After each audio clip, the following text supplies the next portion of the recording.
I am Ferdinand Marcos, and I am the President of the Republic of the Philippines. I stand today on behalf of 110 million Filipinos.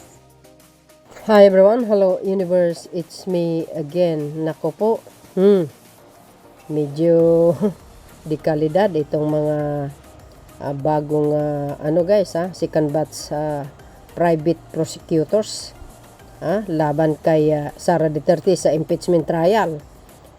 Malapit na guys, sa Lunes na. Yan si Atty. Teodoro T. Nako, kilala nyo naman po yan, ano? Ito po yung mga bago laban dito sa 16 na defense lawyer ni Sara Garutay. Sabi po dito guys ng UNTV, no? Sabi dito, UNTV new rescue, the House Prosecution Panel has announced the second batch of private prosecutors for the impeachment trial of Vice President Sara Duterte. The new members include Atty. Teodoro T, Atty. Reynaldo Robles, Atty. Arnold Labay, Atty. May de Villegracia, and House Prosecuting Panel spokesperson Atty. Benjamin Tolosa Jr. And former Surigao del Norte Representative S. Barber was also introduced as an additional spokesperson and impeachment advisor for the House Prosecution Panel. Nako! Today is July 2, 2026. Shout out sa mga Marcos Loyalist supporters Filipino and OFW. Kayo guys, anong masasabi nyo? Bigatin. Yan yan sila Ayan sabi ng side ni Sara Garutay, malakas daw ang kanyang depensa. Di wow. Di tingnan na lang natin. As long as matibay ang ebidensya laban sa kanya, for sure makukonvict yan, And kaya naman lilitisin para naman kumbaga ipagtanggol niya ang sarili niya. Di ba? Sabihin niya lahat ng katotohanan. Sabi po nga ni Congressman Loistro, kung talagang may pagkakasala, ang batas ang huhusga, ang uutas. Pero kung talagang wala naman pagkakasala, siyempre, let her free and quit. Ganun lang naman yun. Di ba?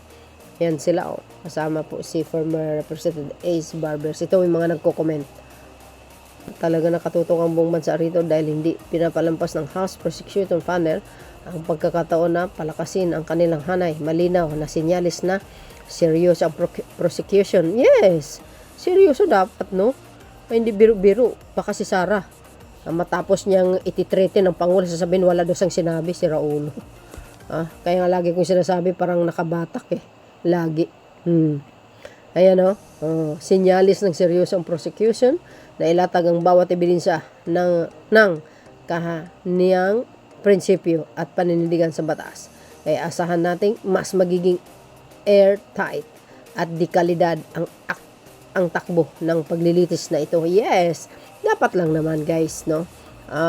Dekalidad dapat dahil Vice Presidente ang nililitis dito. Kailangan talaga ang due process or masusing pagsusuri, no? Kailangan yun kasi mataas na opisyal yan. Kaya asahan natin mas magiging airtight at dekalidad ang active takbo ng paglilitis na ito. Full support sa bagong batch ng mga private prosecutors. Walang butas. Walang tapon guys. Siguradong utas sa batas yan. Kung mahina ang defense panel ni Sara Duterte, nako po, wala convict.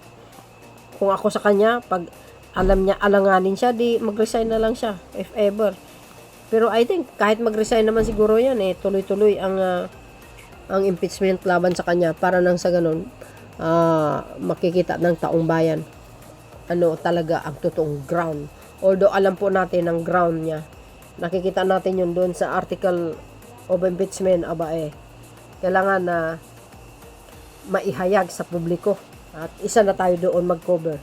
Wow, live coverage. Di ba? Kaya abangan po natin yan mga kababayan. Kaya let's go. Siyempre mga DDS talagang yan, todo tanggol. Attorney pala ang malita. Yan, di ba? kung makapagsalita itong mga DDS, nako, talaga naman. Salita ng salita na malita. Oh, di ba? Hindi nila nakikita yung mga nagbibintang siya man pala ang may gawa. Sabi ni Mr. Madriaga, ang totoong may malita. Yung duffel bags para kay Sara Duterte. Grabe ha, this means malakas ang defense team at mahina ang ebidensya. Anong defense? Prosecution. Anong defense? Ano yan? Prosecutors yan. 'Di ba? Oh, ang defense si Sara Garutay.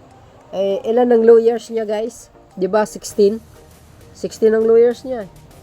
Ayan there was a limit of impeachable offense cases. Talaga lang.